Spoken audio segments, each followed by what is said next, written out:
Hey everyone, this is Kevin from thechesswebsite.com. Today we're in round 4 of the 2015 London Chess Classic. Our opponents are two of the heavyweights. White's going to be played by Nakamura. His opponent playing the black piece is going to be Vishy Anand, former world champion. Nakamura is in second place in the entire Grand Chess Tour. This is the third leg, the London Chess Classic, to the Norway and the Singfield Cup. And knowing that Topalov in first place has kind of faltered, lost 2 of the first 3 rounds, Nakamura's in prime position if he can have a good tournament here to actually win this entire thing. His opponent, though, in 6th place is one of the most dangerous players in the world. It's never a good sign when Vishy Anand is facing off against table. He's just really, really difficult to play against. Always puts you in tough situations. But we'll go ahead and get into it. Starts out with pawn to d4, a knight here to f6, knight f3, pawn to e6, pawn c4, pawn d5, pawn to g3, getting into the Catalan opening. Now there's 2 variations that black can kind of get into. We can do the open Catalan opening with pawn taking here on c4, later looking to control that with pawn here to b5, just looking to kind of dominate the queen side of the board. It's going to be difficult to kind of hold on to this pawn the entire game, but kind of hold on to it as much as possible with pawn here to b5. Instead, Anand decides to go ahead and elect for the closed Catalan opening with bishop here to e7. Wants to hold on to this pawn here on d5, his central squares, as long as possible. After bishop to g2, castle on the king side, and then queen here to c2. Anand now plays pawn to c5. We see castle on the king side, and then pawn taking here on d4. You're just usually going to see the pawn take on d4 compared to the pawn taking here on c4. Pawn captures, bishop captures, queen comes up here to c4. Black just usually wants to kind of hold on to his central squares both on e6 and d5, so it's just much more common. It's not the worst thing ever to go ahead and take the other way, but we do see Vishy Anand go with what's more common, pawn taking here on d4. Now after the knight captures on d4, we see queen out here to b6, just putting a little pressure on the center of the board. A rook over here to d1, protecting this knight, and then knight to c6. Now this knight on d4 is not doing too much. This knight on c6 is controlling the center of the board. So Nakamura just decides to go ahead and exchange off material, and then the queen takes here on c6. Now, personally, I'm more of a fan of just taking with the pawn here on c6. Kind of opens up the door for my light square bishop. The closed Catalan opening is typically a cramped position for black early on, and so anything you can do to kind of alleviate some of that tension and pressure is always nice. So this move, I feel like, gives black a little opportunity to get his light square bishop involved into the game. You know, knight to c3 is a pretty common move. We see bishop here to a6. Attacking this pawn right here, this is completely fine to me. A lot of his pieces kind of controlling the center of the board. He has a double bishop pair, so he can maybe get that over here if he wants to control all these diagonals. That's fine as well. But he took it with his queen. That's definitely not bad at all. I don't even have to worry about any more protection on this pawn d5 if I already have another pawn there as well. But he takes with his queen on c6, bishop out here to g5. As we said before, since Nakamura doesn't have his pawn to e3 first, he can get his dark square bishop out involved into the action where it's a little bit more difficult for Vishy Anand since he has kind of this pawn chain, his light to bishop. It's a little bit more blocked in. It's not doing too much right now. Pawn here to h6. We do see an exchange off the board. Nakamura decided, dark square bishop, especially in these type of openings, is not going to do as much as the light square bishop, and so he decides, okay, that central knight here on f6 was doing more than I wanted it to do, definitely more than the dark square bishop, so he decides to go ahead and exchange off the board. Now black does have a double bishop pair, so he's going to be looking to open up the board a little bit, really use both of these bishops to their fullest potential. Is going to have to wait a little while since his light square bishop is not involved into the action yet. Now knight here to a3, protecting this pawn on c4. Bishop here to d7, rook over here to b1, protecting the pawn here on b2, and then rook over here to c8. So Vishy Anand and Nakamura have both completed development, but really wanted to get this bishop here to d7 to swing over the rook to c8. Really controlling this semi-open file is always nice for black, and white's kind of in a tough spot. He actually needs to move his queen, and the reason for that is the knight it can't really move. It can't come to b1 or c2 for obvious reasons. Can't come to c4 because there's a piece there. But the knight really can't even come to b5 because the queen could just take, and if the pawn takes, then the rook just can come down here to c2 and take. And the issue at hand is if there's any other move besides kind of moving this queen, let's say pawn here to b3, which seems on the surface kind of as a nice little move, a little protection for this pawn here on c4. then this queen to d6 is pretty deadly. It's attacking this knight here on a3, and there's no real good place for this knight to go. If it comes up here to knight to b5, then this bishop can now take, and the pawn can't recapture because the rook should come down here. So all in all, although it doesn't look like the queen has to move, the queen really needs to move. We want the rook to kind of stay here to protect this pawn here on a b2. And so if we kind of look at the moves, the queen to d3 is definitely the best option. It protects this pawn, it still protects this knight right here, and it's kind of the more solid choices. It controls more of the board. So that's what Nakamura does. Queen here to d3. Rook over here to d8, just kind of centralizing the rooks for Vishy Anand. Pawn taking here on d5, and then queen here to a4. And this is one of those moves I think it's important to kind of dig a little deeper into what both players are thinking, because Vishy Anand decides not to just take this material back. Instead, he's kind of just setting all of these little bitty traps for Nakamura to see if he'll fall into them and just see if he can get these slight advantages, or maybe it takes Nakamura an extra 5, 10, 20 minutes sometimes for a move, and hopefully those little small things can add up to an advantage later into the game. The reason he doesn't take right away, Vishy Anand is hoping for maybe pawn takes here on e6. Hey, I've already taken a pawn, I'll go ahead and take another pawn, but this is actually going to be deadly. This queen here on a4 is really just attacking this square here on d1, not even necessarily this rook particularly, because after the bishop comes here to e6, this opens up the door for this rook, a discovered attack on this queen, and more importantly, a discovered attack on the square on d1, because this queen really needs to move. It doesn't want to lose this piece, but there's no real good square for this queen to go. You know, you could always try to protect with pawn here to b3, but let's say you move your queen. You could come over here, a queen here to e3, then all of a sudden this rook's going to come down here, check. It's kind of almost forced to take with your rook here, and then this queen's going to come down.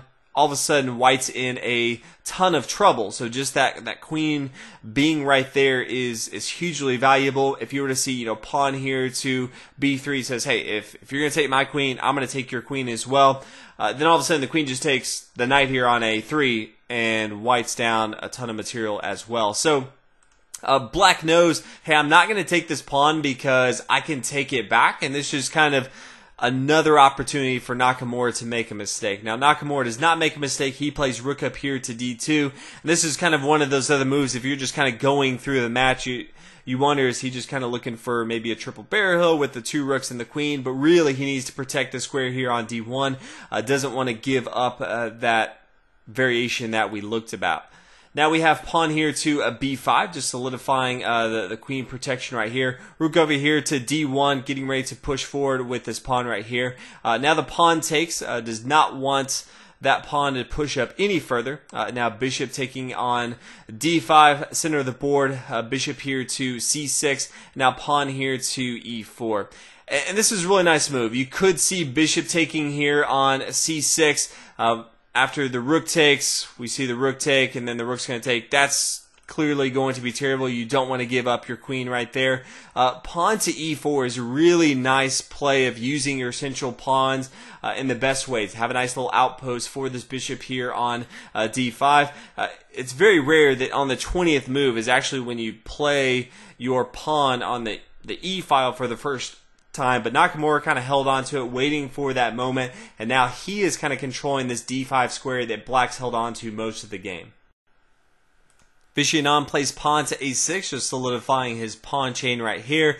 Pawn up here to h4, starting to attack on the king side. Bishop takes here on d5. You just have to get rid of the central bishop right here. It's just controlling the entire board. It has a nice little outpost. But now after the pawn takes, white now has a pass pawn on board. Anytime you have a pass pawn, I always recommend pushing that pawn. Now queen over here to a b4, and then rook to b1. Now, if you ask me what my vote is, I'm always going to just say pawn here to d6. After pawn to d6, we can see the bishop take here on b1. Hey, why as well just push forward. Pawn here to d7, rook here to c7, kind of a forced move. Knight over here to c2, attacking the queen. The queen can just come back here. A queen here to f5. I think Nakamura definitely looked at this. If you kind of saw him studying this position, trying to see if this was going to be how he wanted to. There's just no real way for white to do much with this pass pawn right here. Just so much material just kind of blocking this. And it's very difficult for white to really kind of undo this. He just has to worry about this annoying bishop over here. So decides in this position, although I usually like to see a pass pawn, decides to play a rook over here to b1. Does not want to give up any extra material, so Kant wants to hold on to this pawn here on b2. Queen here to a5, and then pawn up here to b4. Queen to a4 is definitely interesting. This is going to be pretty tough in my opinion. If you kind of look what Anand's doing, he could kind of get his queen outside, decides to go ahead and keep it in, and it's going to be difficult for him to get it out. It can no longer come to a5, and so Nakamura's plan, he has a couple of them. One is to kind of push this pawn, but his secondary plan is to somehow trap this queen here and then eventually capture it. So Nakamura is going to play a rook up here to b3, trying to give no room for this queen to move at all. Now bishop here to e7, threatening this pawn right here. Rook over here to e2. Nice little move, kind of one of those, hey, I kind of double dare you to take this pawn right here. If the bishop does take, then all of a sudden this rook can come up here to e4. Pretty dangerous right here. It can just take this bishop. If the bishop moves, the queen is going to fall, so definitely has to worry about that the rest of the game. So after the rook over here to e2, we see a rook to c7, just protecting this bishop so the rook just doesn't come up here right away. Now king here to g2. There's going to be a lot of shenanigans going on in the game, and Nakamura wants to make sure he doesn't need to go right now. He's in a great position. Anand's kind of in this place where there's no great square for him to go to, so you know, Nakamura can kind of look at this and say, I'm going to go and protect my king a little bit. I don't want you bringing your rook down here to c1 at any time, have anything crazy happen. So I'm going to play king to g2 and kind of just see what you do.